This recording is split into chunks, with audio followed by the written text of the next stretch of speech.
Hello everyone, welcome to true IAS and BCS.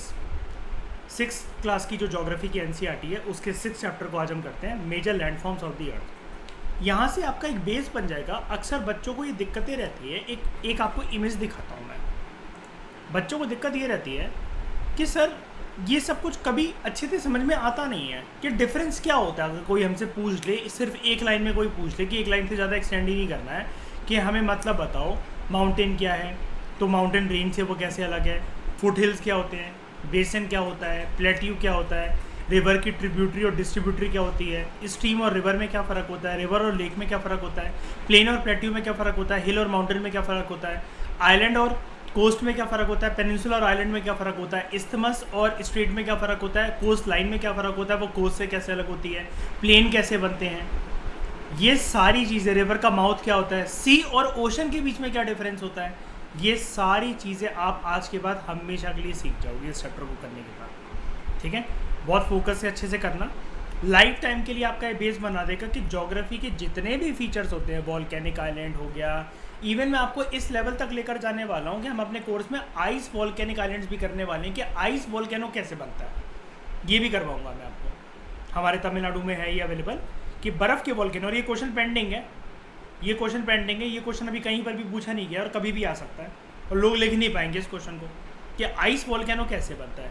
कोई volcano जो होते हैं, वॉल्केनो की तो डेफिनेशन ही यही होती है कि उसके अंदर से मैग्मा लावा से बर्थ होकर वो फटेगा, विस्फोट होगा, गरम कुछ मटेरियल बाहर फेंकेगा। लेकिन कुछ वॉल्केनो तो ऐसे वो बर्फ़ फेंक रहे हैं बाहर, ये कैसे, और नाम है उनका वॉल्केनो, ये भी देखेंगे। ठीक है, तो बर्फ़ कैसे बाहर आ रही है बिना किसी प्रेशर के, मैग्मा उठता है ना, तो बर्फ़ कहाँ उबलती है, तो ये कैसे बाहर आ रही है ये भी बताऊँगा। और फटकर इतनी ऊपर जा रही है, वो तो गिर रही है, नॉर्मल भी नहीं टपक रही है, वो तो बर्फ़ कि चलो अंदर से कोई प्रेशर आ रहा है, बर्फ़ बढ़ते बाहर आ गई हो, वॉल्केनो की तरह विस्फोट होकर फट रही है, वो भी बताऊंगा। क्यों वॉल्केनो ऐसे होते हैं कुछ ये भी बताऊंगा कि करंट छोड़ते हैं, वो बिजलियाँ चमक रही हैं उसके अंदर से, ये भी बताऊंगा। तो मेजर लैंडफॉर्म्स होती है अर्थ। तो you must have seen some of the landform features, जैसा कि मैंने अभी आपको दिखा दिया ऑलरेडी फिगर 6.1 में। ठीक है, तो हम ये अर्थ के सरफेस पर हम ये नोटिस करेंगे कि ये सारी चीज़ें सेम नहीं होती, यानी कि ऐसा ज़रूरी थोड़ी ना कि हर कंट्री में मिल जाए। हमारी कंट्री तो गॉड ब्लेस्ड कंट्री है कि ये सारे फीचर्स हमारे देश में अवेलेबल हैं, और ये स्टेट या जहाँ तक ये वाली बात हो गई, तो ये हमें श्रीलंका का एडिशनल एडवांटेज है कि हम उसको बेस बनाकर समझ सकते हैं इस्तेमाल स्टेट वगैरह को और अलग अलग फीचर्स को। ठीक है, जो अर्थ है उस पर अनगिनत वैरायटी के लैंडफॉर्म्स होते हैं। कुछ जो पार्ट्स होते हैं लिथोस्फीयर के, लिथोस्फीयर मतलब लैंड, वो ऊबड़ खाबड़ हो सकते हैं, रग्ड हो सकते हैं, और कुछ फ्लैट हो सकते हैं। अब जैसे कोस्ट लाइन जब ऊबड़ खाबड़ होती हैं, तो मैंने बताया था ना एक आपको अभी थोड़े टाइम पहले, वो वर्ल्ड के प्रीवियस चैप्टर के अंदर ही बताया था आई थिंक मैंने आपको, वो वर्ल्ड के बेस्ट फिशिंग ग्राउंड्स बनते हैं जब कोस्ट लाइन ऊबड़ खाबड़ हो, जिसको हम लोग अंग्रेजी में कहते हैं, पढ़े लिखे लोग उसको कहते हैं indented coast line, indented coast line. ठीक है, ये जो लैंडफॉर्म्स होते हैं ये दो प्रोसेसेस की वजह से बनते हैं। एक प्रोसेस वो होते हैं जो हमें अर्थ के इंटरनल में देखने को नहीं मिलते, वो चल रहे होते हैं लेकिन फिर भी। एक प्रोसेस होते हैं जो आउटर सरफेस पे हो रहे होते हैं, जो विजिबल होते हैं। कुछ सालों में कुछ पहाड़ जो है उसकी हाइट कम हो गई, तो क्या हो गया भाई, उसके साथ इरोजन हो गया। क्या ये जो हिल था ये लंबा कैसे होता जा रहा है, पहाड़ कैसे बनता जा रहा है, क्या यहाँ पर डिपोजिशन हो रहा है, तो अभी हम समझते हैं उसको। तो राइटर आपसे ये कह रहा है कि आप इस चीज़ में बड़े अचंभित हो जाओगे ये देखकर कि ये सुनकर कि जिस ग्राउंड पे अभी आप खड़े हो वो कॉन्टिन्यूसली मूव कर रहा है, चाहे भले स्लोली मूव कर रहा है। With in the earth continuous movement हमेशा एक होती ही रहती है। पहली तरह की मूवमेंट जो होती है वो इंटरनल होती है, यानी कि वो इंटरनल प्रोसेस की वजह से अर्थ मूव करता है। अब इस इंटरनल प्रोसेस की वजह से सिर्फ अर्थ मूव नहीं करता, अर्थ पे बड़े सारे अलग अलग जगह पर फीचर्स भी बनकर आते हैं। कुछ ऐसे फीचर्स होते हैं इंटरनल प्रोसेस की वजह से। अब इंटरनल प्रोसेस की वजह से मतलब क्या, मैं आपको यहाँ पर क्लियर कर देता हूँ यार। ये दो प्रकार की जो है प्लेट्स अंदर से अर्थ के अंदर जो वर्क करती हैं, आप सभी को पता है, इसको हम लोग कहते हैं टेक्टोनिक प्लेट। टेक्टोनिक प्लेट जब भी आपस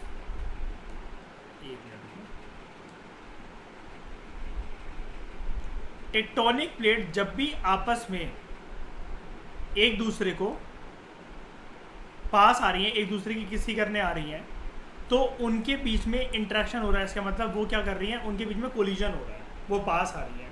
अब दो चीज़ें हो सकती हैं, इनके इस इंटरेक्शन की वजह से जैसे ये पास आएंगे एक दूसरे को किस करने के लिए, या तो सरफेस उठ पड़ेगा ऐसे, या वो नीचे चला जाएगा ऐसे डिप्रेशन की तरह। यानी कि फीचर ए भी बन सकता है, फीचर बी भी बन सकता है। A4 शीट लो तो उस पर ये वाली चीज़ अच्छे से समझ में आती है कि पास में उनको लेकर आ रही हो तो वो सरफेस उठ रहा है या नीचे चले जा रहा है। इसकी वजह से या तो अपलिफ्टमेंट हो सकती है जैसा मैंने ए बताया, या फिर सिंकिंग भी हो सकती है जैसा कि मैंने बी बताया, यानी कि वैली वगैरह भी बन सकती है। और ऐसा दुनिया के अलग अलग कोनों में होता रहता है। ये इंटरनल प्रोसेस की वजह से होता है, हमें नहीं पता होता कि प्लेट्स कब जाके कोलाइड कर जाएंगी। आगे बढ़ने से पहले चलो पहले पर कवर ही कर लेते हैं दो प्रोसेस को, फिर बात करते हैं। सेकेंड और दी एक्सटर्नल प्रोसेस जो होता है, ये क्या होता है, कॉन्टिन्यूसली अर्थ के सरफेस का अलग अलग जगह पर वियर डाउन होना, इसको इरोजन कहते हैं, या रीबिल्डिंग होते रहना, इसको डिपोजिशन कहते हैं। जब अर्थ का सरफेस वियर डाउन होता रहता है, अगेन दोनों के इरोजन और डिपोजिशन के एजेंट सेम होते हैं, पानी, बर्फ, विंड, वाटर, ग्लेशियर, फिर चाहे कुछ भी कह लो, तीन ही होते हैं, पानी, हवा और बर्फ। ठीक है, जो अर्थ का सरफेस जब वियर डाउन होता रहता है वो, यानी कि अभी एक पहाड़ था वो ऐसा था, 500 साल के बाद वो कुछ ऐसा हो गया, और 500 साल बीते अब वो कुछ ऐसा हो गया। जब प्रोसेस यहां से यहां मूव कर रहा है इस तरफ, लेफ्ट टू राइट, यहां पर क्या हो रहा है, इसका इरोजन हो रहा है। जब process right to left move कर रहा है, यानी कि ये ए था पहले, फिर ये और बड़ा होता जा रहा है, बी बनता जा रहा है, अब ये फाइनली सी बन गया, ये हो रहा है डिपोजिशन। इसको ऐसे एक्सप्लेन करके आ सकते हैं। कई लोग ना डबल डबल डायग्राम बनाते हैं, तो मैं एक ही सिंगल में हमेशा बता देता हूँ एग्जामिनर को, मुझे मेहनत नहीं करनी, मुझे अपना टाइम बचाना है। इधर से इधर जा रहा है तो सर जी इरोजन हो रहा है, इधर से इधर बन रहा है तो डिपोजिशन हो रहा है। ठीक है, the wearing away of the earth surface is called as erosion. Surface जो होता है वो नीचे हो जाता है by the process of erosion, और रीबिल्ड हो जाता है by the process of deposition. दोनों के एजेंट सेम होते हैं, पानी, बर्फ और हवा। पहले बात करते हैं इरोजन की। ऊपर वाला डायग्राम देखो जो मैंने बनाया है, सी से बी जब ये गया तो ऑब्वियसली बात है हवा वगैरह या फिर पानी, ग्लेशियर वगैरह, इनका वियर डाउन कर रही है, सरफेस इनको तोड़ते चल रही है, ऐसे ऐसे ऐसे करके। तो प्रोसेस क्या निकल कर आया है, ये बन गया। फिर ये और टूट रहा है, कुछ सालों में पानी वगैरह जो है वो इसको गिराते चल रही है, तोड़ते चल रही है पत्थरों को, ये बन गया ए, छोटा बन गया ऐसा। अगर हम लोग डिपोजिशन की बात करें तो ये कुछ ऐसा स्ट्रक्चर था अभी तक ए, इसके ऊपर और पानी वगैरह, बर्फ वगैरह, सेडिमेंट्स वगैरह लेकर आए तो इसके ऊपर एक पूरा का पूरा डेब्रिस बना दिया, पहाड़ बना दिया। अब ये जब ये बी बनेगा तो कुछ ये ऐसा बन जाएगा, फिर और ये कलेक्ट होता चल रहा है, जब ये सी बनेगा तो कुछ ये ऐसा बन जाएगा। तो कभी कभार इस वजह से बड़े सारे हिल जो होते हैं वो लगभग माउंटेन की शेप, माउंटेन का डेफिनेशन अपना ही लेते हैं। तो ब्रॉडली हम सभी के सभी लैंडफॉर्म्स को उनके एलिवेशन, हाइट के हिसाब से, उनके स्लोप के हिसाब से हम उनको डिवाइड कर सकते हैं broadly as mountains, plateaus and plains. अब माउंटेन तो चलो ठीक है, लेकिन मेरे दिमाग में एक बात आती है कि यार माउंटेन और हिल के बीच में क्या डिफरेंस होता है, तो चलो समझते हैं। यहाँ हिल एक ऐसा लैंड सरफेस होता है जो अपने सराउंडिंग एरिया से हायर होता है। अब मेरे दिमाग में आएगा यार ये क्या बदतमीज वाली डेफिनेशन है, यानी कि ज़मीन का टुकड़ा जैसे इतना है और ये प्लेन है, मान लो ये प्लेन रीजन है पूरा का पूरा, ये ऐसे, ये प्लेन है, प्लेन बिल्कुल फ्लैट होते हैं। और जैसा कि मैंने ये बनाया,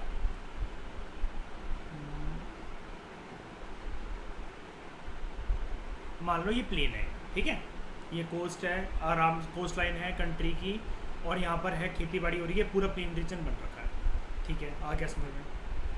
अब वो कह रहा है हिल एक ऐसा लैंड सरफेस है which is higher than the surrounding area. तो यार मुझे तो इतना तो पता है ज्योग्राफी में, भले मैं 6th क्लास की NCERT पढ़ रहा हूँ, मुझे इतना तो पता है कि कोई भी चीज़ प्लेन से अगर ऊपर है ना, एक छोटा सा अगर चींटियों ने कलेक्ट कर कर करके इतना बड़ा अगर ये हिल बना दिया ना अपना, एंट हिल जिसको कहते हैं, तो यार ये भी तो हायर ही है प्लेन से, प्लेन के ऊपर ही तो दिख रहा है मुझे टीला सा बना हुआ। अगर कोई छोटा सा ये ऐसा हिल है जिसकी हाइट मतलब है, थोड़ी सी चढ़ाई है, ये कोई माउंटेन है, ये भी एक प्लेट्यू है, ये भी, तो ये सारे के सारे प्लेन से हायर ही तो होते हैं, सराउंडिंग एरिया से हायर रीजन में ही तो होते हैं। लेकिन यहाँ पर हिल की डेफिनेशन अभी कंप्लीट नहीं होती। प्लेन के अलावा जिसकी भी डेफिनेशन लिखोगे ये लाइन तो सब में कॉमन आएगी ही, ध्यान से सुन लेना मेरा रूल।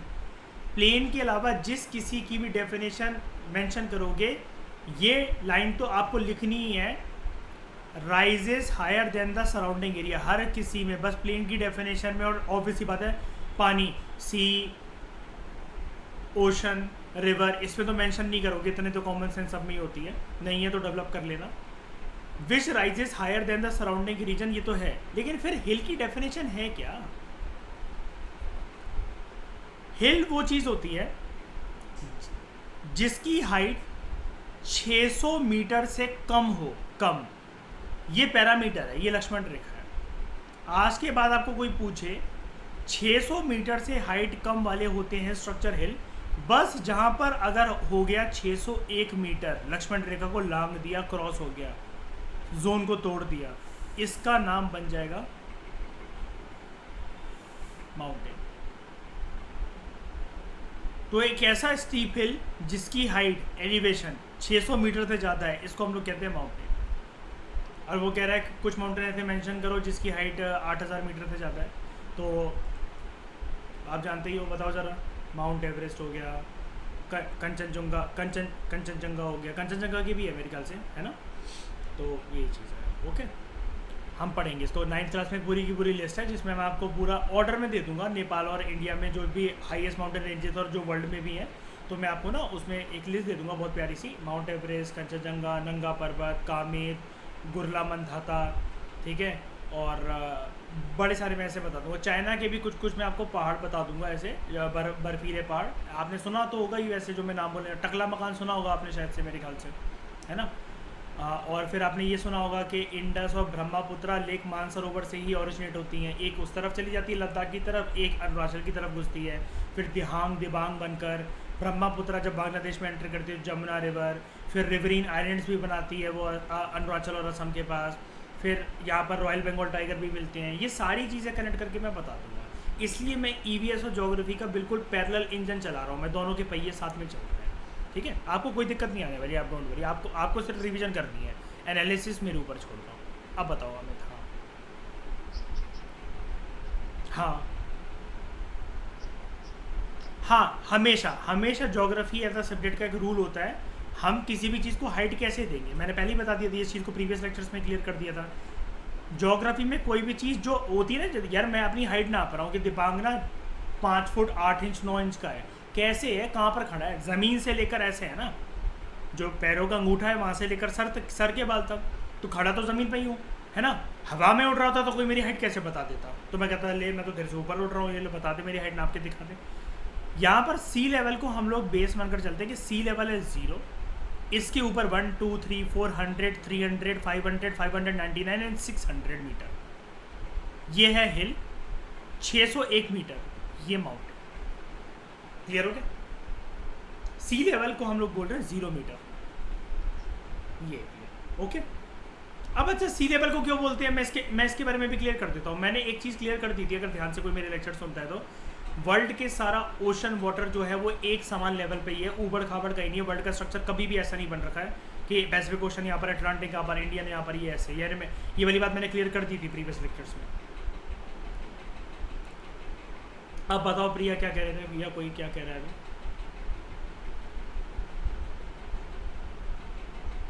हाँ मैं बता देता हूँ, हिल्स को प्लेट्यूज बोल सकते हैं क्या? बिल्कुल भी नहीं बोल सकते, अभी बता देता हूँ, ठीक है। चलो एक काम करता हूँ मैं आपकी सहूलियत के लिए, मैं पहले इस डायग्राम को क्लियर कर देता हूँ, बहुत मज़ेदार तरीके से सुनना, फुल इंटरेस्ट के साथ। कुछ चीज़ें जो मैं इंपॉर्टेंट बोलते जाऊँ वो लिख लेना, और जैसे मैं बताता हूँ ना कि एक सब्जेक्ट का फूड वेब बनाकर क्रॉस कनेक्शन करा के क्लियर कर दूंगा, आज के बाद ज़िंदगी में तुमसे ज़्यादा इस डायग्राम को कोई बेटर नहीं जान पाएगा, डेट्स माई प्रॉमिस। देखो इसको ध्यान से, पूरा का पूरा चैप्टर यहीं कवर हो जाएगा, कुछ भी नहीं पढ़ना पड़ेगा आगे। स्टार्ट करते हैं। मैं इसको मैं थोड़ा सा जूम करता हूँ,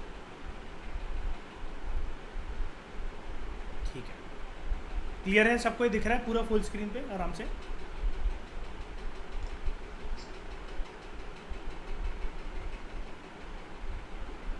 चलो मैं स्टार्ट करता हूँ, ठीक है। सबसे पहले स्टार्ट करते हैं, हम जहाँ क्या कहाँ रहते हैं, हम सारे नॉर्थ इंडियंस हैं, हम सारे प्लेन में रहते हैं, ठीक है, प्लेन में रहते हैं। तो हम स्टार्ट करते हैं यहाँ से, प्लेन से जर्नी हम अपनी, किसी को भी बेस मान के कर लो, लेकिन मुझे पता भाई मैं प्लेन को ही फैमिलियर हूँ, मैंने अपने गांव में खेत वेत देख रखे हैं, और मुझे भी यही बताया गया है कि तुम दिल्ली विल्ली में रह रहे हो, ये सब नॉर्दर्न प्लेन का हिस्सा ही है, बिहार, यूपी, दिल्ली, मध्य प्रदेश तक आते आते थोड़ा सा उससे ऊपर उठ जाओ तो ये प्लेन ही है, जहाँ जहाँ एग्रीकल्चर है, फ्लैट लैंड। तो प्लेन की डेफिनेशन होती है, ये ना फ्लैट लैंड होते हैं, बिल्कुल फ्लैट होते हैं, और सी लेवल से इनकी हाइट ना बहुत ही कम होती है। यानी कि एक बात याद रखना, ये ना मेरी बात ध्यान से सुनो, लेमैन की तरह, नॉर्मल इंसान की तरह जो मैं बताते जाऊं, जैसे होता है ना एक समझाने का तरीका, उसके नोट्स अगर लगे तो ये बनाते चलना मेरी वाली बातों पे। एग्जैक्ट आपको भी पता है कि डेफिनेशंस तो हमें बुक की यूज ही करनी पड़ेगी एग्जाम में लिखने के लिए, है ना, लेकिन जो मैं बताते चलूँ वो फिर भी मैं स्टिक करके रखूंगा डेफिनेशन से, लेकिन आपको कंसेप्चुअल क्लैरिटी पूरी दे दूंगा। ये पूरा चैप्टर इसी डायग्राम में कंप्लीट हो जाएगा, ये सिर्फ इसी में, दैट्स माय प्रॉमिस। फ्लैट, ये फ्लैट लैंड होते हैं, हाँ ये फ्लैट लैंड होते हैं। सी लेवल के बाद ये सी लेवल होता है, ये सी लेवल है, ये 0 मीटर है। इसके बाद पृथ्वी पर कभी भी, मेरी बात ध्यान से सुनना, समुद्र के बाद, पानी के स्रोत के बाद कभी भी कोई भी चीज अगर सी लेवल से हल्की सी ऊपर होती है ना, 1 मीटर 2 मीटर, तो सबसे पहला प्लेन ही होता है, यानी कि फर्स्ट बर्थ प्लेन होते हैं हमेशा ज्योग्राफी में, फर्स्ट बर्थ आर प्लेन। पहला क्लियर हो गया, बता दो जरा, आगे बढ़ूं मैं? मेरी बात ये वाली समझ में आ गई ना कि सी लेवल के बाद, सी लेवल तो 0 है, मतलब इससे ऊपर अगर मैं कुछ बढ़ने की सोच रहा हूँ ना कि 1 metre 2 metre 5 metre 6 metre 7 metre 15 metre 150 metre, तो वो प्लेन ही मिलेंगे मुझे, प्लेन ही मिलेगा, मतलब इससे ऊपर कुछ भी है। लेकिन मुझे इतना भी नहीं बोलना चाहिए कि 600 मीटर 450 मीटर, ऐसा भी नहीं बोलना चाहिए, लेकिन प्लेन मिलेगा मुझे सबसे पहले। सी लेवल से कुछ भी ऊपर 1 मीटर भी है ना, तो मान लो वो प्लेन है, क्योंकि 1 मीटर अगर पानी होगा ना तो ये पूरी दुनिया का पानी होगा 1 मीटर। लेकिन हम जानते हैं भाई, बेस तो भाई मैं पानी को ही मान के चलता हूँ, 0 मीटर, पानी की कोई हाइट वाइट नहीं मानता मैं, कल को सुनामी आ गई मैं बोलूँ 13 मीटर तो वो है, अब इसके ऊपर से प्लेन बनेगी, ये बकवास है। क्योंकि सुनामी तो अल्टीमेटली आके प्लेन पे ही गिरेगी ना, तभी तो ये पूरा फ्लड कर जाती है, बिहार में उड़ीसा में बर्बादी हर साल आती है, फ्लड वाटर। छोड़ो इस डिबेट को, लेकिन ये वाली बात समझ में आई? ओके,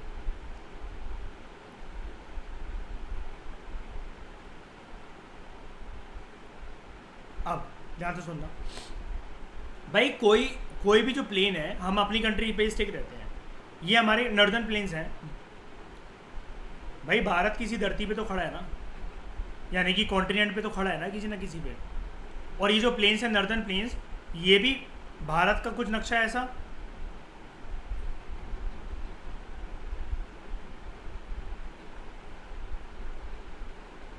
भारत का कुछ नक्शा ऐसा, तो ये नॉर्दर्न प्लेन्स कुछ हमें यहाँ पर देखने को मिलते हैं, ये ऐसे, जिसको मैं डार्क येलो करते जा रहा हूँ, कुछ ऐसे यहाँ पर। तो ये कहीं ना कहीं तो ये है ही ना, क्योंकि अल्टीमेटली हम तो जानते हैं कोई भी लैंड जो है, एक ग्लोब का एक रूल है कि सारे के सारे पानी के ऊपर तैर रहे हैं, है ना। तो प्लेन से लेकर जैसे ही आप समुद्र के रास्ते जाने लगते हो, 0 लेवल पर जाने लगते हो, तो जो बॉर्डर होता है ये इसको कहते हैं हम लोग कोस्ट। प्रॉपर इसका नाम होता है ज्योग्राफी में कोस्ट, कह सकते हो, कोई नंबर नहीं काटेगा, और अच्छी लाइन होती है कोस्ट लाइन,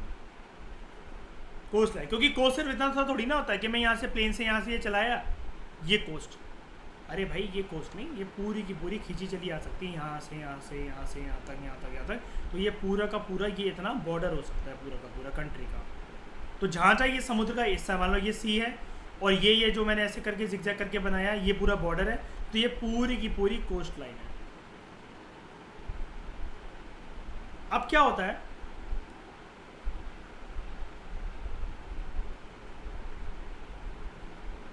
ध्यान से सुनना मेरी बात। अब क्या होता है,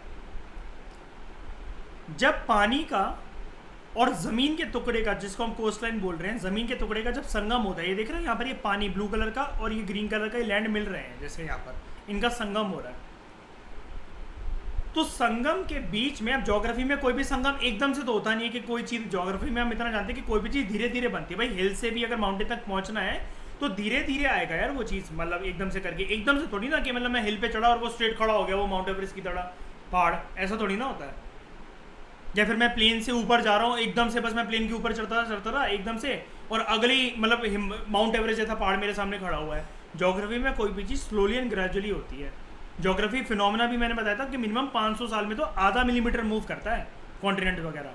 500,000 साल तो नॉर्मल है ज्योग्राफी में। इसको क्या कहते हैं, शॉर्टर ड्यूरेशन मानते हैं, लॉन्गर ड्यूरेशन तो है ही नहीं है। यानी कि हम जैसे इंसान तो 7-8 बार जन्म ले लेंगे पृथ्वी पे, तब आधा मिलीमीटर मूव करेगा कोई कॉन्टिनेंट। लेकिन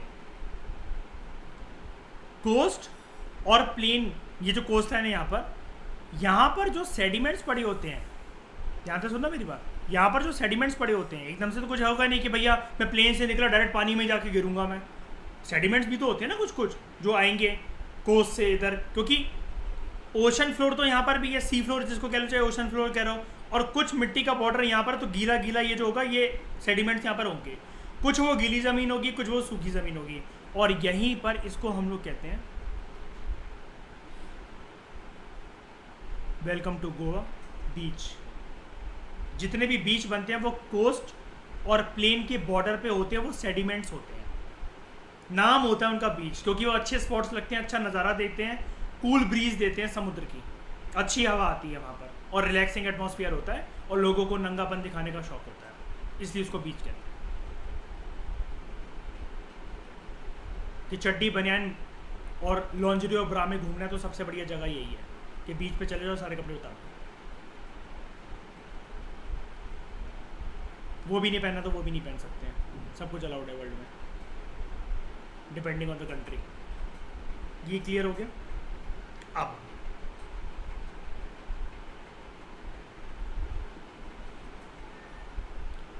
समुद्र में चलते हैं नीचे। जब एक लैंड मास 3 जगह से वाटर से सराउंडेड हो, 3 जगह से, सिर्फ 4 जगह से नहीं, वो बन जाता है पेनिनसुला। हमारा जो इंडिया है, इसका जो ये वाला हिस्सा है, ये वाला इतना, अगर मैं इंडिया बनाकर दिखाऊं, इसको पेनिनसुलर प्लेट्यू तो कहते हैं ये। और पेनिनसुलर प्लेट्यू के 2 पार्ट होते हैं, मध्य प्रदेश से शुरू होते हैं central highlands plus Deccan plateau is equal to total peninsular plateau.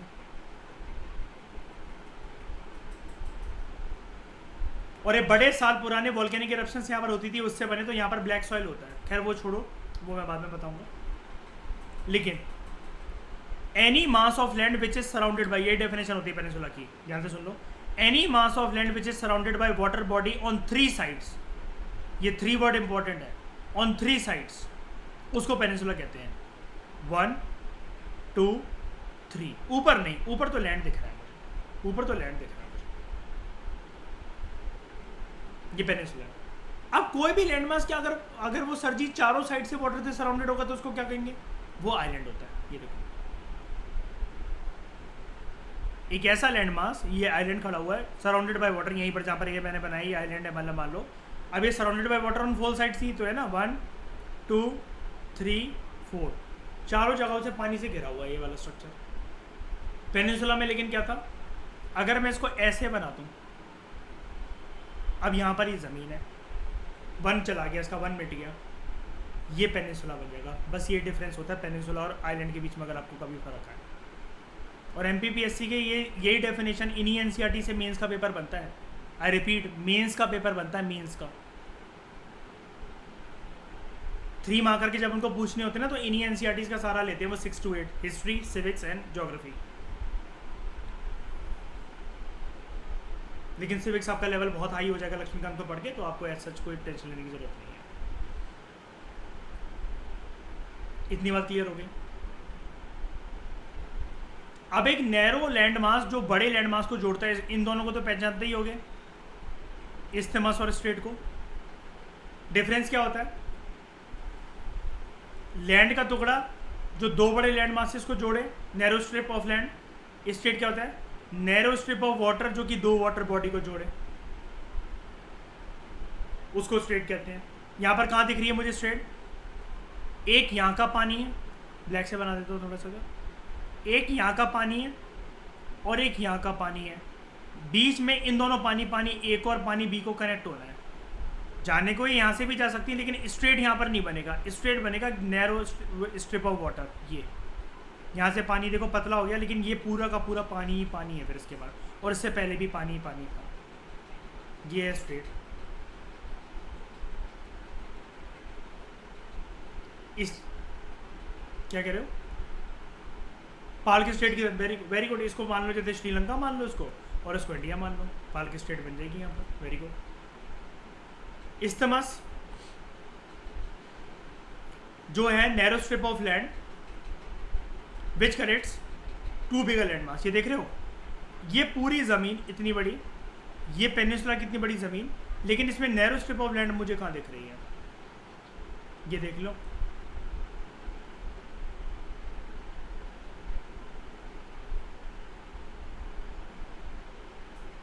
वही है एग्जांपल, वही है प्रिया, बिल्कुल सही है, गलती तो कोई है ही नहीं। बेस हमने पहले पढ़ लिया, अब हम उसकी डेफिनेशन जान रहे हैं।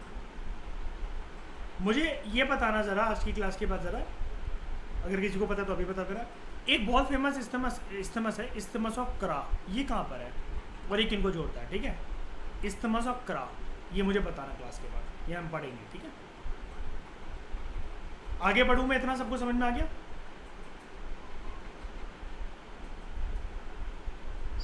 आगे बढ़ूँ?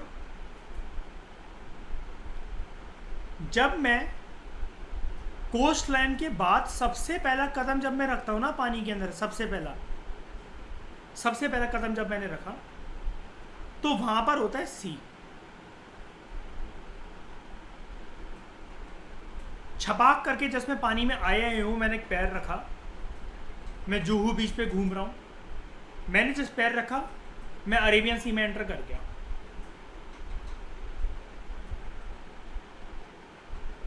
मैं सबसे पहला कदम जो इंसान रखता है अपने कंट्री के लैंड को ख़त्म करने के बाद, अब इसका मतलब ये नहीं कि किसी नाले में कूद जाओ तो कहो मैं सी में खड़ा हुआ हूँ। कोस्ट लाइन, वो कंट्री की आपकी कोस्ट लाइन होनी चाहिए, उसके बाद जो पानी का जो पहली बूंद होगी उस पर आपने कदम रखा, वो सी होती है, वो सी होती है। तो सर फिर ये भी बात क्लियर कर दो, ये सी कब तक होती है और फिर ये ओशन को बर्थ कब देती है और ओशन कब तक रहता है? अभी बताता हूँ। दोनों में ना जोग्राफर्स ये मानते हैं, मैंने इसकी बहुत इंटेंसिव रिसर्च कर रखी है 2.5 साल पहले, आशिमा और मैंने साथ मिलकर करी थी इसकी रिसर्च। हर एक आर्टिकल हमने इंटरनेट से पढ़ रखा है इसके बारे में। हम लोगों ने ये कंक्लूजन करी और फिर उसके बाद अब ये बुक्स भी मेंशन करने लग गई हैं, और तमिलनाडु में भी आपको पता लगेगा। फिर तमिलनाडु तब तक हम लोग पढ़ते नहीं थे, जब मैंने पता लगाया फिर हम लोग हंस रहे थे आपस में कि यार ये तो यहाँ पर दे रखा था, हमने फालतू में इतनी मेहनत करी। आशिमा और मैंने ये पता लगाया था, सी और ओशन के अंदर कोई डेफिनेशन का कोई वो है ही नहीं, सिलसिला ही नहीं है कोई, लेकिन फिर भी जोग्राफर्स को इन दो की अलग डेफिनेशन तो देनी थी। तो ऐसा माना जाता है, अब बनाने को तो कुछ भी बना लो, क्या भगवान थोड़ी ना बोलकर गए कि इसको प्लेन का, उसको कोस्ट का, उसको आइलैंड का, उसको स्ट्रेट का, हर कोई चीज़ बनाई है ना हमने डेफिनेशन, तो इसकी भी डेफिनेशन बनानी थी, लेकिन बनाना बहुत मुश्किल, क्योंकि भैया पानी पानी पानी तो पूरा यहाँ पर भी दिख रहा है, और मुझे ओशन भी कोई यही बताता है कि उधर भी हर जगह वाटर वाटर एवरीवेयर होता है। तो डिफरेंस क्या है? डिफरेंस ये होता है, जब आप सी में होते हो ना, तो आपको लैंड का जो टुकड़ा होता है ना, वो ना आंखों से विजिबल होता है, आंखों से आपको लैंड का टुकड़ा विजिबल होता है, कोई ना कोई आपको ज़मीन का स्रोत दिखता रहेगा। बस आप ऐसा समझ जाओ, आप बोट में सवार हो, आप यहाँ पर देख रहे हो, पानी में आ गए, आप सी में हो, जब तक ये लैंड, ये पूरे का पूरा, ये जितना ये लैंड का टुकड़ा है, इनमें से कुछ भी एक हल्का सा भी ज़मीन का स्रोत आपको दिख रहा है, आप सी में हो। जैसे आप पानी में आगे बढ़ते जा रहे हो, बढ़ते जा रहे हो, बढ़ते जा रहे हो, आपकी नज़रों से ये लैंड का टुकड़ा कंप्लीटली गायब हो गया। आप समझ जाना, आप अपने आप ही ओशन में एंटर कर रहे हैं। When you are in the ocean, चारों साइड आपके पानी होता है, दूर दूर तक लैंड विजिबल नहीं होता। जैसे ही आप ओशन से आगे कोस्टलाइन की तरफ बढ़ रहे हो, आपको एक हल्का सा टापू आइलैंड या फिर एक कंट्री की कोस्टलाइन दिखने लगी है, आप समझ जाओ कि आप सी में एंटर कर चुके, अब ओशन खत्म हो गया। और जब तक आप सी में, आपको लैंड विजिबल है, कोस्टलाइन विजिबल है किसी ना किसी कंट्री की या अपने देश की, या जहां पर भी हो आप हो, मतलब कोस्टलाइन विजिबल है, बस वो कोस्टलाइन अगर पूरी की पूरी मिट जाए, लैंड का कोई टुकड़ा, कोई आपको दूर दूर तक कुछ नहीं दिख रहा, अब चारों चारों तरफ दूर दूर तक पानी दिख रहा है आपको, आप ओशन में पहुंच गए। ये मेरी एक्सटेंसिव रिसर्च की डेफिनेशन है, छोटी सी। इसको यहाँ तक लाने में मेरी बहुत महीनों की मेहनत है, क्योंकि मुझे इसकी प्रिसाइज डेफिनेशन एक चाहिए थी। कितने लोगों को पहले से पता था?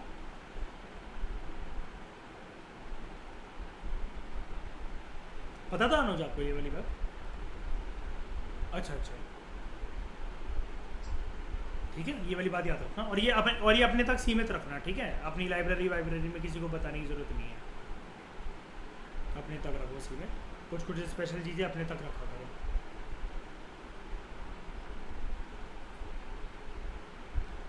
जेन्युइन डाउट है ये। अंकिता पूछ रही है कि 200 नॉटिकल माइल वाला फिर फंडा क्या रहता है? वो एक ना वो पॉलिटिकल कंसेप्ट है अंकिता, यूएन के साथ मिलकर हर कंट्री ने बनाया है उस चीज़ को, वो पॉलिटिकल कंसेप्ट है। एक बॉडी होती है, सुनी तो सबने होगी ये पक्का, sea lanes of open communication, स्लॉक कंट्रीज, इसके तहत वो बनती है। और बड़ी सारी जैसे फिर ये ओशन वाटर बॉडीज़ की जो बड़ी सारी कमीशंस होती हैं यूएन वगैरह में, वो एक पॉलिटिकल कंसेप्ट है, not at all concern with geography, not at all. क्यों? मैं बताता हूँ। आज़ादी से पहले देख लो ना, फिर तो पाकिस्तान का एक कराची के नीचे जो ये पानी वानी है इंडियन ओशन, वो भी फिर थोड़ा सा हमारा होना चाहिए था। फिर ऐसे बहुत पुराने समय में चले जाओ, ये अशोका जब चक्रवर्ती था, फिर थोड़ा सा श्रीलंका का पानी भी फिर हमारा होना चाहिए था। ये जो पाल के स्ट्रेट है, फिर ये भी हमारी होती, श्रीलंका भी फिर हमारा होता। फिर ये चोला चेरा पांडे के टाइम पे इतना सारा पोर्ट लेन था, साउथ ईस्ट एशिया तक ये जाते थे, फिर वो कंट्रीज भी कुछ कुछ हमारी होना चाहिए था उनका पानी में। अब आप समझ गए ना मैं क्या बोलने की कोशिश कर रहा हूँ? वक्त ज़माना बदलता चला गया, वर्ल्ड का स्ट्रक्चर बदलता चला गया, एंशिएंट से मेडिवल, मेडिवल से मॉडर्न, मॉडर्न में गोरी चमड़ी का आना, और उसके बाद कॉन्स्टिट्यूशन संविधान बनना, और फिर यूएन का बनना। ये सारी चीज़ों ने वर्ल्ड का नक्शा बदल दिया। और क्या पता कल को वॉर होकर कोई कंट्री हार जाए, किसी भी कब्जा हो जाए, वो हो जाए, तो वो अपना लेगा। ये रशिया ने क्रीमिया के साथ क्या करा था बताओ, ये यूक्रेन क्रीमियन वॉर में, और ये सब करके, या रशियन ये यूएसएसआर डिसइंटीग्रेशन के बाद क्या हुआ बताओ? अब सबका पानी और कोस्टलाइन तो अलग ही है सबका, जितने का होगा, है कि नहीं? ये चीज़ है, वो पॉलिटिकल कंसेप्ट है, ठीक है? अब हम आगे बढ़ते हैं इसमें। तो हमारा प्लेन हो गया, इस्थमस हो गया, पेनिनसुला हो गया, कोस्ट हो गया, स्ट्रेट हो गया, आइलैंड हो गया, सी भी हो गया, और इसके साथ ओशन भी हो गया, और इसके साथ बीच भी हो गया। कितनी डेफिनेशन बता दी मैंने? 1 2 3 4 5 6 7 8 9 डेफिनेशन मैंने कवर करवा दी आपकी।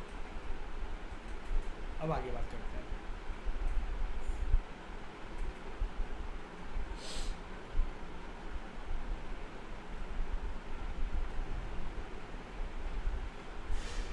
अब पहाड़ पे चलते हैं ऊपर डायरेक्टली।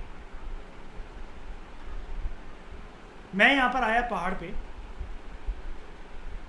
मुझे बताया गया था ये 600 मीटर से ज़्यादा हाइट का एक स्ट्रक्चर होता है, और इसकी स्लोप जो होती हैं वो स्टीप होती हैं। 2 वर्ड होते हैं अगर किसी को ना पता हो तो, जेंटल स्लोप मतलब प्यार प्यार से ऐसे मुड़ रही है, एक होती है स्टीप स्लोप। फिजिक्स वाले इस चीज़, इन 2 वर्ड्स को बहुत अच्छे से जानते होंगे, है ना? जेंटल और स्टीप। मोशन के चैप्टर में ये सब पढ़ते रहते हैं लोग, ठीक है? अब क्या हुआ, मैं माउंटेन पे हूँ।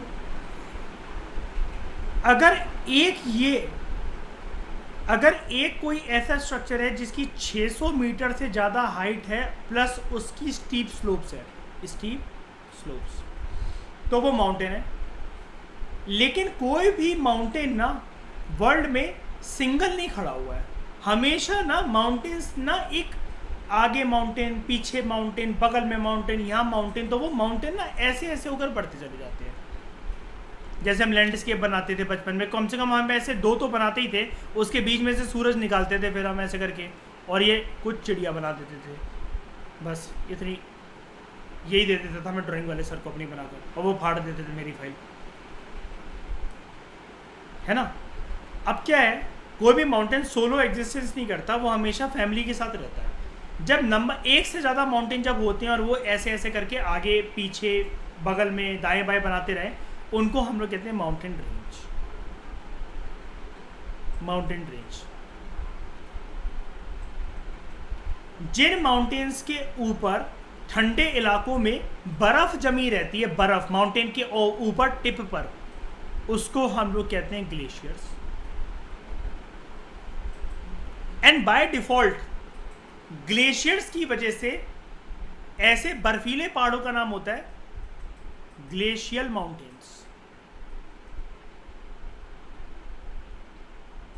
यानी कि मैंने माउंटेन कवर करवा दिया, नंबर 1 माउंटेन रेंज कवर करवाती, ग्लेशियर्स कवर करवाती है, ग्लेशियर माउंटेन्स कवर करवाती है।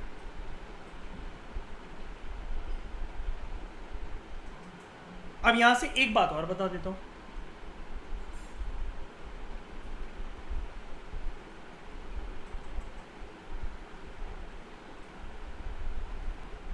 ठीक है, इससे एक बात और बता देता हूं।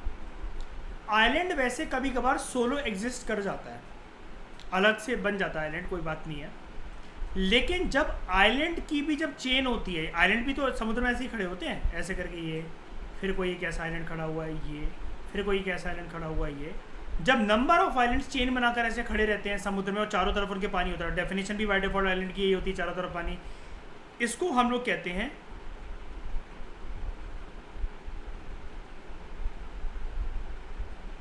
आर्कीपेलागो। आर्कीपेलागो एक आइलैंड होता है, एक से ज़्यादा आइलैंड अगर चेन में बनाकर खड़े हो तो आर्कीपेलागो। एक पहाड़ होता है, माउंटेन होता है, जब वो चेन बनाकर खड़े हो तो वो माउंटेन रेंज होती है, या चेन्स ऑफ माउंटेन भी कह सकते हो आप इसको। आइलैंड जब एक से ज़्यादा हो तो वो आर्कीपेलागो। बगल बगल में होनी चाहिए, ऐसा नहीं कि एक आइलैंड यहाँ पर है एक आइलैंड यहाँ पर है, ये नहीं, चेन बननी चाहिए। चेन का मतलब यही होता है कि हाथ जोड़कर साथ, हाथ मिलाकर सारे लोग साथ खड़े हुए हैं। बताओ बताओ। आर्कीपेलागो है, हाँ हाँ। अब क्या होता है, मैं पहाड़ पे था, पहाड़ बहुत लंबे भी हो सकते हैं, माउंट एवरेस्ट जैसे, हिमालयन पहाड़ जैसे, कंचनजंगा जैसे, कामेत, नंदा देवी, नामचा बारबा, गुरला मंदाता, टकला मकान, अलग अलग टाइप के हो सकते हैं। 600 मीटर से जो ऊपर है वो तो सारे पहाड़ हैं मेरे लिए। जब 600 मीटर तक मैं, या उससे नीचे जब मैं आ रहा हूँ, तो मेरे सामने एक स्ट्रक्चर आता है बनकर, जिसको मैं बोलता हूँ हिल। अब यहाँ पर तो कोई दिक्कत वाली बात है ही नहीं, हिल, इसमें कोई दिक्कत वाली बात नहीं है। 600 मीटर बस हाइट का फर्क है। अब क्या होता है, इन सबकी डेफिनेशन में आप इतना तो समझ गए कि चाहे हिल हो, चाहे माउंटेन हो, माउंटेन रेंज हो, ये सारे के सारे प्लेन से ऊपर वाली हाइट पर है। ये प्लेन से ऊपर वाली हाइट पर है कि नहीं है। और ये भी समझ गया कि जो प्लेन है वो सी लेवल से ऊपर वाली हाइट पर है। अब समझ गए मैं आपको क्यों बता रहा था ये वाली लाइन कि rises higher than the surrounding area. ये लाइन सब में कॉमन लिखनी ही पड़ेगी। अब लॉजिक समझ में आ गया इसका,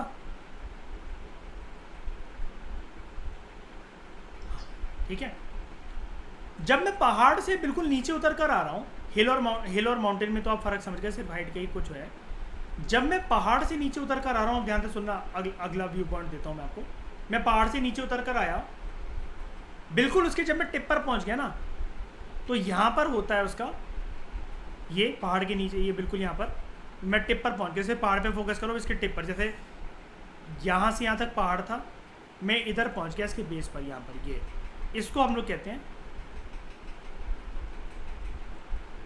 फुट हिल्स। फुट हिल्स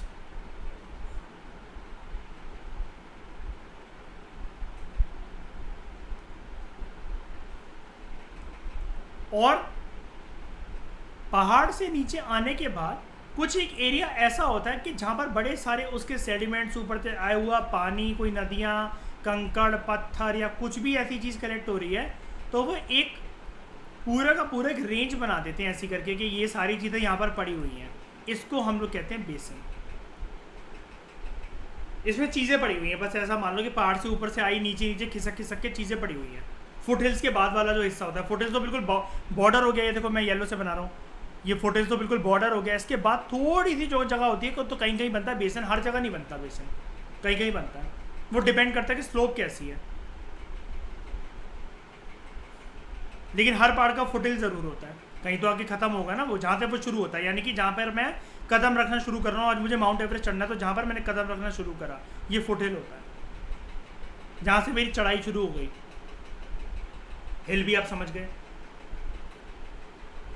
अब हिल में और प्लेट्यू में क्या फ़र्क होता है ये जानते हैं। सिर्फ इतना फ़र्क होता है, इनकी भी हाइट 600 मीटर से कम ही होती है, प्लेट्यू की ज़्यादा भी हो सकती है, ऐसी कोई दिक्कत वाली बात नहीं है। लेकिन जर्नली बता रहा हूँ, जर्नली वर्ल्ड में ज़्यादातर ऐसे ही होती है, ठीक है।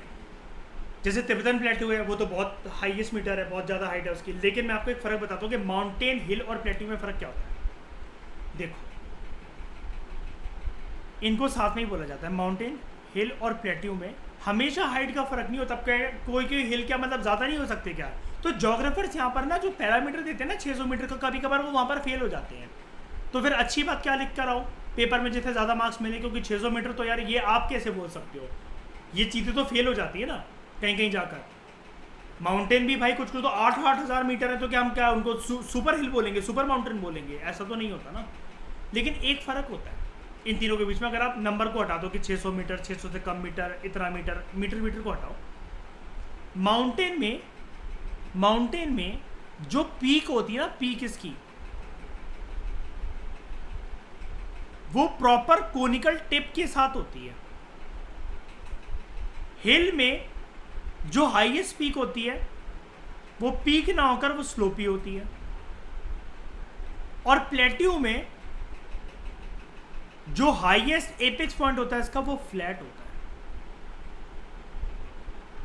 जैसा कि आप यहां पर देख पा रहे हो। ये देखो,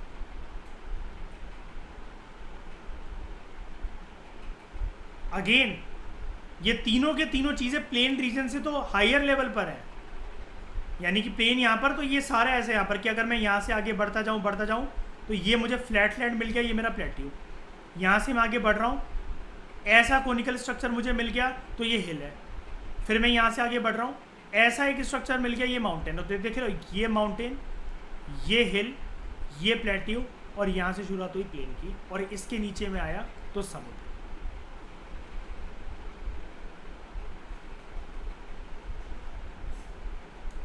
क्लियर हो गया अच्छी बात हमेशा के लिए ये वाली चीज़। अब प्लेट्यू ऊपर से फ्लैट है, तो इसलिए इनके दो नाम और बन जाते हैं। Plateaus are also known as flatland या फिर टेबल लैंड। अभी आप मेरे लेक्चर सुन रहे होगे तो किसी ना किसी टेबल पर या फिर रूम में टेबल तो रखी होगी कोई ना कोई, तो उसका सरफेस देखो फ्लैट होता है बिल्कुल, और जिस जमीन पे आप देख रहे हो वो भी आपकी फ्लैट है, इसलिए इसको फ्लैट लैंड और टेबल लैंड कहा जाता है। लेकिन ये कहाँ से कहा जाता है? बेस से नहीं कहा जाता। मतलब जब हम इनके ऊपर बढ़े, ये ऊपर से ना कोनिकल है ना ऐसे स्टीप शार्प है, ये ऊपर हम इनके अगर बढ़ रहे हैं तो ये फ्लैट है, फ्लैट।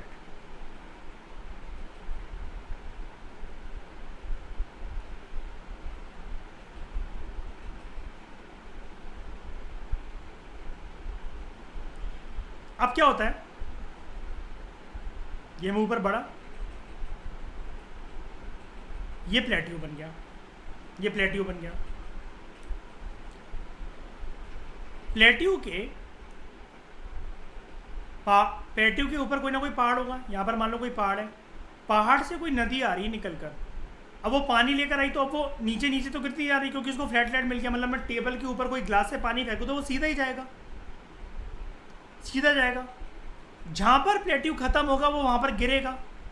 तो यहाँ पर बनता है स्ट्रक्चर, यहाँ पर बनता है स्ट्रक्चर जब पानी गिरता है प्लेट्यू के ऊपर से, waterfalls.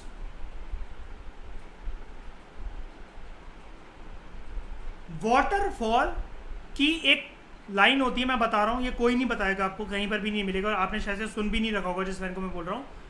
Every waterfall will one day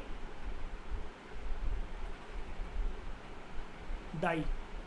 हर एक वाटरफॉल एक दिन मर जाता है। कैसे मर जाता है मतलब समझाता हूं। यहां पर जब प्लेट्यू खत्म हो रहा है तो पक्का कोई ना कोई ये पत्थर होते हैं, प्लेट्यू कोई ना कोई तो खत्म होगा, मतलब वही पहाड़ का कोई, मतलब मैं पहाड़ नहीं बोलना चाहिए, मतलब प्लेट्यू ये एक पत्थर होगा ये पूरा का पूरा, ऊपर से फ्लैट है ना, ये नीचे कोई पत्थर होगा। जब ये पानी यहाँ पर गिर रहा है तो ये सालों सालों गिरता गिरता ना इरोजन करता रहता है, इरोजन करता रहता है। तो ये होता कैसे है, ये प्लेट्यू बना, नीचे देखो ये प्लेट्यू बना, यहाँ से पानी गिर रहा है, ये कुछ पत्थर है, ये इरोजन करते जा रहा है, फिर कुछ सालों में ये इरोजन कर रहा है तो ये प्लेट्यू फिर इतना रह जाएगा, क्योंकि वो पत्थर टूट कर अब ये प्लेट्यू सिर्फ इतना रह जाएगा, तो ये यहाँ पर आ जाता है। फिर ये कुछ सालों में ऐसा होते होते फिर पानी इरोजन कर रहा है, ये पीछे आ जाएगा, यानी कि पहले ये ए था, फिर बी था, ये सी था, और एक पॉइंट ऐसा आएगा ये प्लेट्यू पूरा का पूरा खत्म।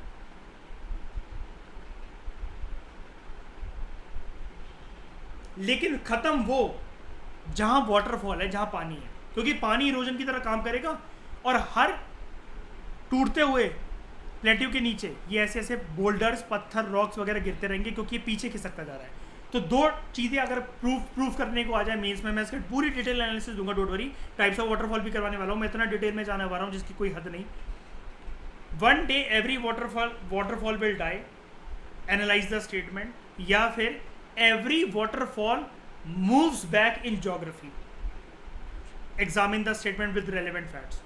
हर एक वाटरफॉल पीछे की तरफ मूव करता है, तो ये देखो ना ए बी और सी टूट रहा है क्योंकि वो, या फिर ये आ जाए कि हर एक वाटरफॉल एक दिन मर जाता है, खत्म हो जाता है, इरेडिकेट हो जाता है, ये ऐसा आंसर। ये तो कहीं मिलेगा ही नहीं।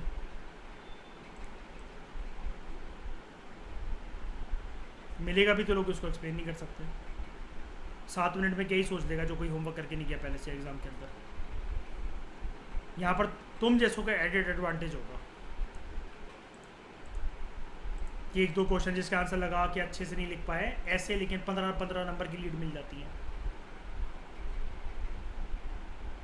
अब क्या होता है, पहाड़ के अंदर से जो ग्लेशियर्स वाले पहाड़ है ना, ये ग्लेशियर्स वाले इस तरफ थे, बर्फीले वाले पहाड़ ग्लेशियर्स वाले, और यहाँ पर नॉर्मल पहाड़ है, इनके अंदर से पानी का जो भी स्रोत निकलता है, ये देखो पानी का स्रोत निकल रहा है, यहाँ से भी निकल रहा है। अब आप कहोगे सर इतना तो मुझे कॉमन सेंस है, मुझे समझ में आता है कि यहाँ पर क्योंकि बर्फ़ है, आइस है, तो ये टपक टपक कर पानी आ रहा है, तो ये रिवर, तो ये बन रहा है स्ट्रीम्स, इनको कहते हैं स्ट्रीम्स। पहाड़ों से रिवर नहीं निकलती है, पहाड़ों से स्ट्रीम्स निकलती हैं, यहाँ से निकली स्ट्रीम। तो सर ये ग्लेशियर वाली बात तो समझ में आ रही है, राइट साइड वाला स्ट्रक्चर तो समझ में आ गया, लेफ्ट में ये पानी क्यों निकल रहा है, यहाँ पर ये क्यों दिखा रहा है? तो देखो आपने अक्सर रिवर के बारे में, मैं डायरेक्ट रिवर पे स्ट्राइक कर रहा हूँ, आपने अक्सर रिवर के बारे में एक चीज़ सुनी होगी, एक चीज़ ज़रूर सुनी होगी, हिंदुस्तान में ही देख लो, एक होती है पेरिनियल रिवर्स, सदाबहार, जो पूरे साल फ्लो करती हैं जैसे हिमालयन रिवर्स, और एक होती है सीजनल रिवर्स जो कि पूरे साल बहती नहीं है, जो पेनिनसुलर रिवर्स है हमारे देश में, कृष्णा, कावेरी, तुंगभद्रा, ये सब, और perennial rivers Indus river system, Ganga river system and Brahmaputra river system. ये सारी की सारी जो हिमालयन रिवर्स है हमारे देश में, ये पेरिनियल है, सदाबहार है, 365 दिन लगातार धड़ाधड़ पानी इसमें बहता रहेगा। सीजनल रिवर बनती है बारिश के पानी जो इकट्ठा होकर पहाड़ों पे गिरता है, उससे जो रिवर्स स्ट्रीम्स निकल कर आती हैं। अब ये जर्नी कंप्लीट कर पाए तो कर लें, वरना तो नहीं कर सकती। जैसे राजस्थान में एक रिवर जो है वो हर साल जल्दी जल्दी सूख जाती है, लूनी रिवर, लूनी रिवर।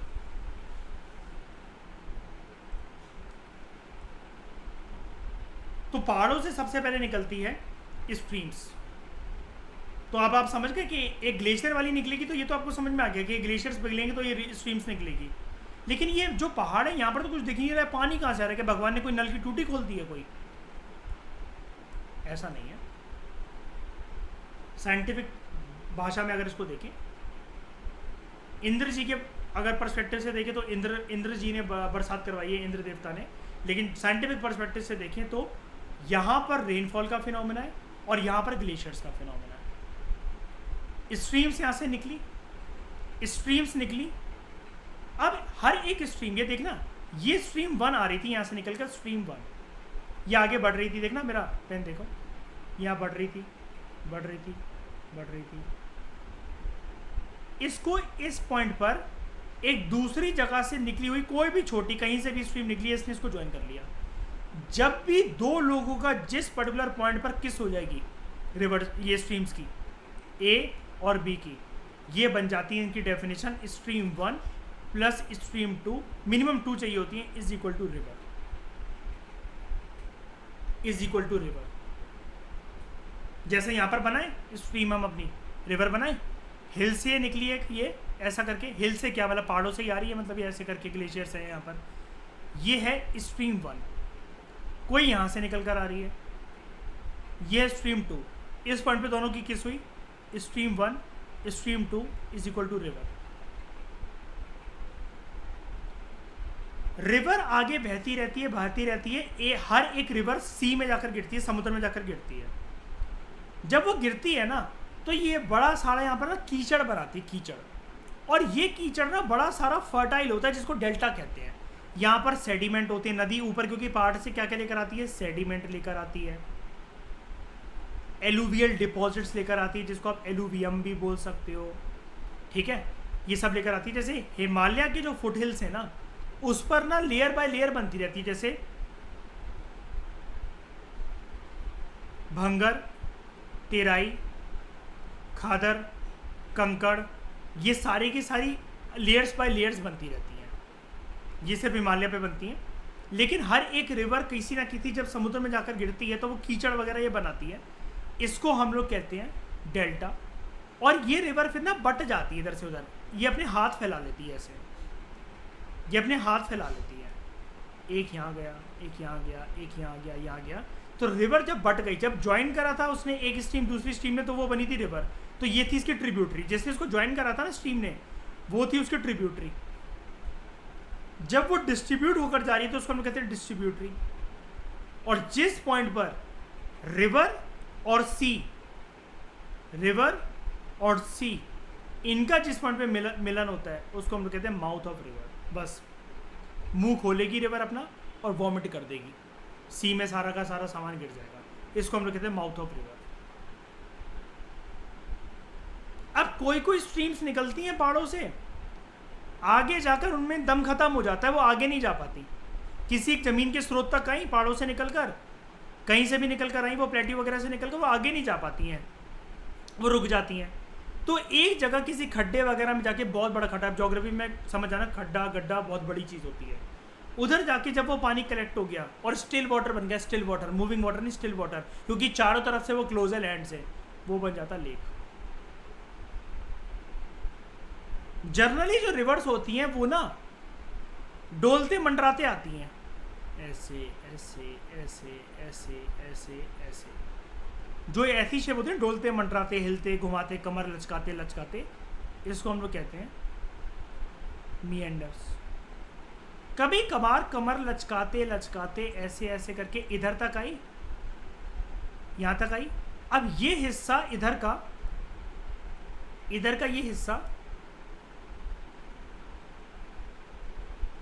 यहां तक मंडराई थी और ये टूट गया, यानी कि देख रहे हो ये गैप आ गया, टूट गया।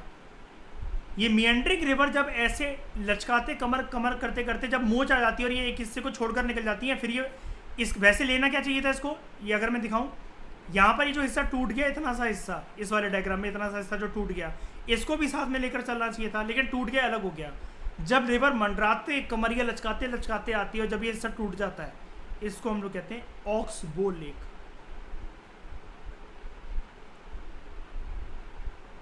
Oxbow lake.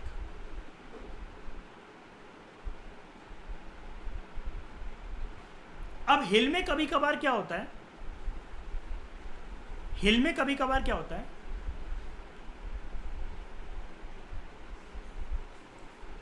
ये खेल है,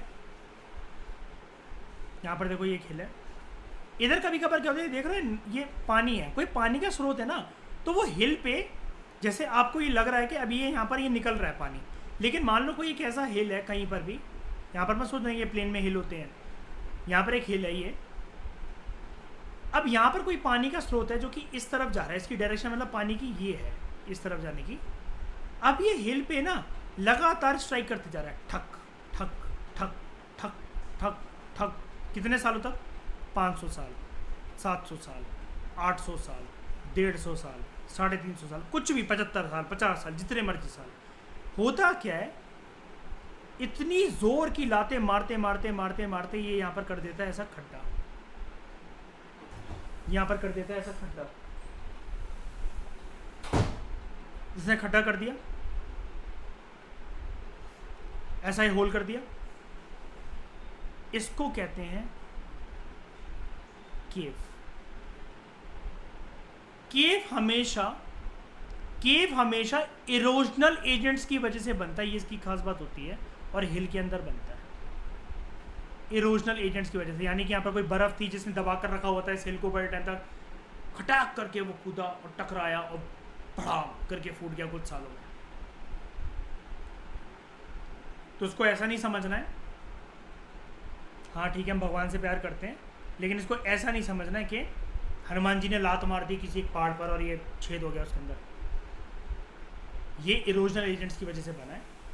दिस इज कॉल्ड एज केव। इस एनसीईआरटी के हिसाब से जितने फीचर्स करवाए जा सकते थे मैंने करवा दिए हैं। 30% features are more there in your entire UPSC geography syllabus. वो हम हायर लेवल पे करेंगे, क्योंकि ये डायग्राम में आपको दिखेगा नहीं। अब हमें इनके ना कभी कभार अंदर घुसना पड़ेगा। केव के अंदर भी जहाँ पर चमगादड़ लटके होते हैं, तो वहाँ से जो कभी कभार पानी टपक रहा होता है, बूंद टपक रही होती है, वो भी कुछ स्ट्रक्चर होते हैं। फिर हम ओशन फ्लोर पे भी जाएंगे, वो भी स्ट्रक्चर होते हैं। लेकिन इतना अभी के लिए काफ़ी है। तो thank you very much for discussion.